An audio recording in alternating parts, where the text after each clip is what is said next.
early as then, nakikita ko na pag siya naging presidente, malaki ang pagbabago sa ating bansa. At hanggang ngayon, naniniwala pa rin ako nun. And that is why hanggang ngayon, walang kupas ang pagsuporta ko kay Vice President Sara. Siya lang talaga ang pag-asa sa mas magandang bansa pag siya naging presidente. Kumusta Go? Medyo ang tagal mong nawala sa ere. Itong mga nakalipas na taon, busy, trabaho, negosyo, yun lang. Nag-aantay sa decision ni ma'am na tumakbo. So finally, nag-decide na nga siya na tatakbo siya bilang presidente sa 2028. No? Kaya tayo nandito ngayon para magkaisa, para matulungan natin ang ating vice presidente na maging presidente pagdating ng 2020. So, masayang-masaya ako na kasama ko kayo ngayong gabi. Nakilala ko na kayo finally. At gagawin natin ang lahat para matulungan natin ang mga kasamahan natin dito sa United Duterte Vloggers, no? So, ang importante, magkaisa tayo, palakasin pa natin ang ating boses para marinig ng mga kababayan natin kung ano talaga ang katotohanan sa nangyayari ngayon sa panahon. So, yun lang siguro, no? Maraming salamat ulit sa panahon na binigay mo sa akin. Go, question, go. Bakit Duterte pa rin? Kahit ang dami nang bumalik. Bakit namin Duterte ka pa din? Kailan to? In 2019, nung ginawa namin yung hugpong ng pagbabago, sinabi ko na kay Mayor Sara at that time na as early as then, nakikita ko na pag siya naging presidente, malaki ang pagbabago sa ating bansa. At hanggang ngayon, naniniwala pa rin ako nun.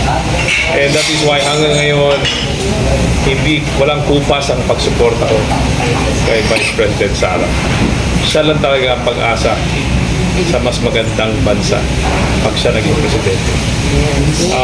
So yun ang sinabi ko sa kanya, and kahit na hindi siya tumakbo ng presidente in 2021, sinabi ko sa kanya, kahit anong mangyari going forward, nandito ako parati sa likod mo.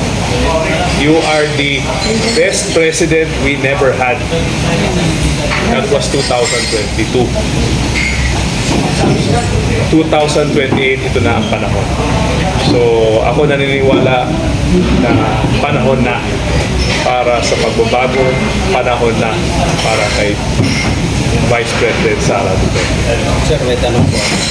Kung tatakbo na si VP Sara ngayong 2020 pagka-presidente, ano ba yung partido ang kanyang dadalhin? Napakagandang tanong yan. Kahit ako, hindi ko alam kung ano sagot yan. Siguro, wag natin na paunahan, no? Antayin natin kung ano maging desisyon ni Vice President Sara. Napakaraming partido. Yes. Alam naman natin na meron ng tinatawag na Rage Coalition, no? Which is composed of three parties, PDP, Reforma, and Reform Philippines, no? And hopefully, ang HNP makasama na rin dyan sa Rage Coalition. And we will just have to wait, no? Antayin natin kung ano magiging decision ni Vice President pagdating dun sa tanong ko ninyo. Okay, thank you. Sir, Last two questions. sir, ano pong masasabi niyo po tungkol sa hinaharap po na impeachment ngayon laban kay VP Inday Sara Duterte? Well, mula nung nagkagulo ang lakas, no? Meaning, nung naghiwalay na si Vice President Sara sa lakas dahil sa away nila ni former Speaker Martin Romualdez, nakita naman natin na lahat ng mga nangyayari mula nung panahon na yan, puro pamulitika para sa 2020. Maliwanag na ayaw ng administrasyon na maging presidente si Vice President Sara. maliwanag din na karamihan sa mga kababayan natin gusto siya maging presidente. Yan po ang rason kung bakit tayo nandito ngayon sa impeachment. Yun lang po yun. No? Hindi ako naniniwala na may katarungan yung impeachment na yan. Kasi galing ako sa Kongreso, galing ako sa Governor. Masasabi ko lang sa iyo, kung makita lang ninyo yung mga salin ng mga congressman,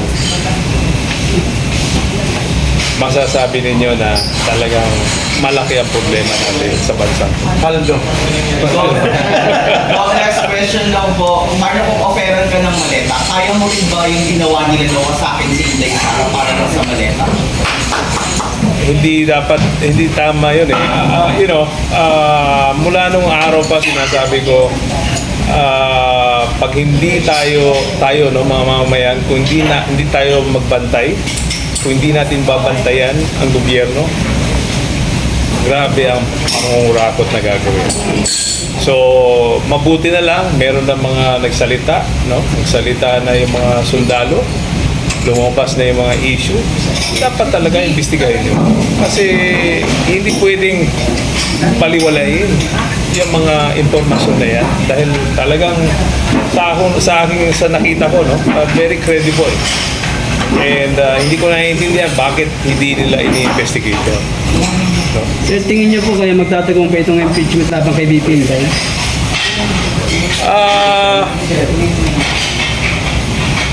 Tingin ko hindi. No? For as long as the 13 senators in the majority right now, basta magsama lang sila at walang bumitiw, sa tingin ko, wala naman talagang pinagbabasihan ito. No? Hindi ko nga alam bakit nga tayo umabot sa ganito. Dahil lang takot sila na maging presidente si Vice President Sara. Bakit po kaya sir ayaw nilang maging presidente si VP Inday? Siguro ayaw nila makulong. Yun naman talaga yun. Sir, isa nga lang. Ano pong mga komento niyo dun sa ginawa nila kay Senator Bato de la Rosa? Grabe yun. Unang-una, pananaw ko lang ito, no? Hindi naman din ako abogado. Opinion lang. Pero basahin mo lang naman ang batas, maintindihan mo naman. Hindi ako naniniwala na hindi pwedeng dumaan, na hindi kailangan dumaan sa local courts yung issue ng arrest warrant. So, yung kamukha nung ginawa nila kay Tatay Digong, hindi ako naniniwala na tama yun. Sa pagtingin ko talagang kinuha talaga siya. Again, politika na naman yun. No? So, ganun din si Senator Bato. This is all about the impeachment na naman. Sa politika na naman. Alam nila solid ang 13 senators sa majority. So, gusto nilang ipahina yung 13 na yon. And siguro ang nakikita nila, kunin ng isa para maging 12. No? So, ako talagang naniniwala ko, again, pamulitika lang talaga. Sir, This is all about 2020. Sir, komento niyo lang po dun sa ngayon sa Senado na si Senator Pia Cayetano na ang nagiging Blue Ribbon Committee. Well, okay naman si Senator Pia, no? Matagal ko nang kilala si Senator Pia. Just like Senator Alan Peter and of course all the other senators. Sa tingin ko naman, ang importante lang naman dito, ang inaantay ng taong bayan, ano ba talaga ang katotohanan dito sa mga pangungurato? Tungkol dun sa malita. Yes, maleta flood control. Yun ang inaantay ng taong bayan. Eh. Sa aking pananaw, tingin ko si Senator Pia will be able to deliver. Sir, ito pa, tanong. Ngayon naglabas ng Supreme Court ng dininay na yung TRO, yung request for TRO. Ibig sabihin ito, sir, ang Supreme Court ay pumanig na rin sa kabaloktotan ng Ako batas. sa tingin ko hindi. I think ang antayin siguro natin yung magiging decision doon sa petition na nakapending pa ngayon sa Supreme Court regarding nga doon sa tamang proseso. Hindi pa naman nasasagot yun. No? As a matter of fact, parang humingi pa sila ng mga comments sa mga dalawang panig. No?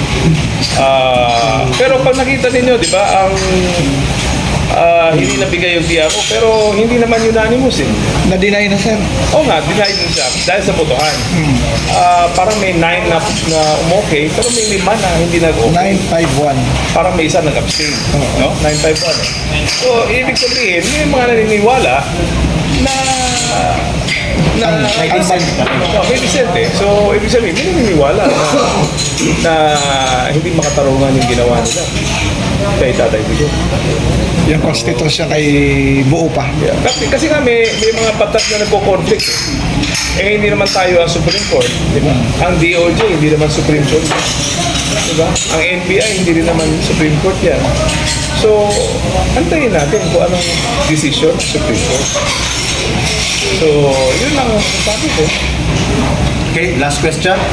Governor Lester Delegato, ano masasabi mo ngayon dun sa mga vloggers na tinitake down yung social media nila dahil sa paglaban kay VP Sara? Tinitake down pinapa-close, pinagbabantaan, mga vloggers, winawasak sa Mga supporters ni VP Sara. Well, again, politika na naman to. No? For as long as hindi naman fake news ang sinasabi, I mean, freedom of speech, di ba? Freedom of the press. Maraming nagsasabi, hindi daw kayo tunay na press. But naka-question dito, may puntos ba ang sinasabi ninyo? Katotohanan ba ang sinasabi ninyo? Eh kung totoo naman, anong problema? Demokrasya tayo. So, Dog, last please, dahil overtime na tayo. Ayan, Gov, bilang malapit po kay VP Inday, paano niyo po malalarawan ng isang Vice President Inday Sara Duterte? Paano? Paano niyo po malalarawan ng isang Inday Sara Duterte? Sa mga hindi pa po nakakilala, kayo kasi malapit po kayo kay VP. Number one,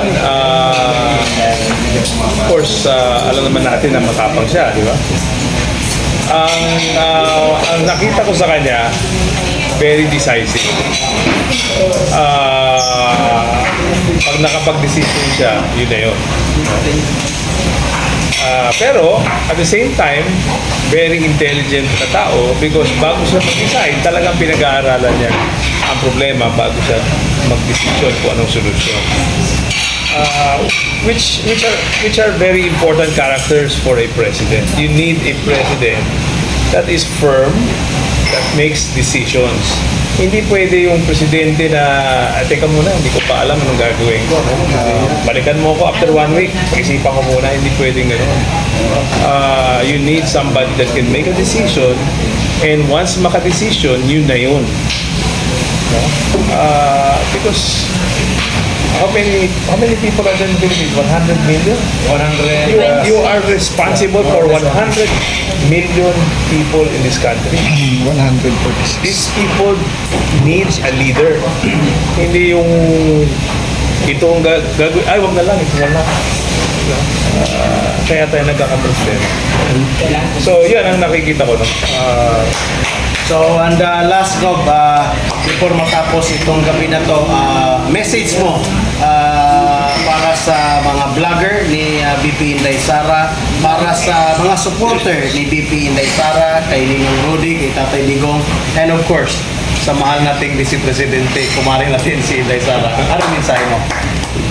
Well, sa mga vloggers, patuloy lang natin yung ating mga ginagawa. Tibayin natin ang ating loob, but please, stick with the truth, no?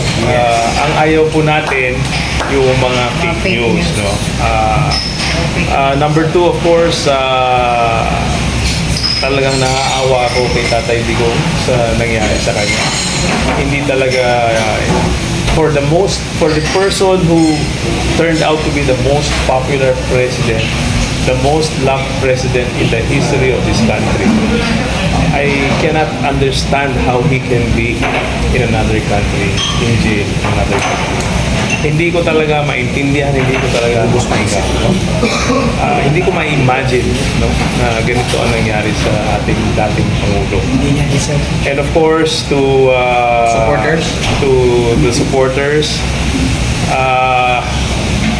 remain steadfast. No? Huwag kayong maniwala sa mga sinasabi ng mga iba dyan. May rason kung bakit kayo sumuporta kay Vice President Sara. Continue supporting because kung ano yung rason na nakita ninyo, yun talaga yun. Totoo talaga yun. I've known her for several years. Alam ko ang pagkatao niya. And kaya sinasabi ko sa mga supporters, tuloy lang tayo sa pagsuporta kay Vice President Sara. Congrats kay Vice President for final. Ma'am, hindi ko alam kung paano mo nagawa. Yes. Lahat itong mga challenges na dinadaanan po ninyo, I do not know how you are able to do it, but hangang-hanga ako sa inyo. I still believe that it is your destiny to become the next president, and we are all here to support you. Thank you.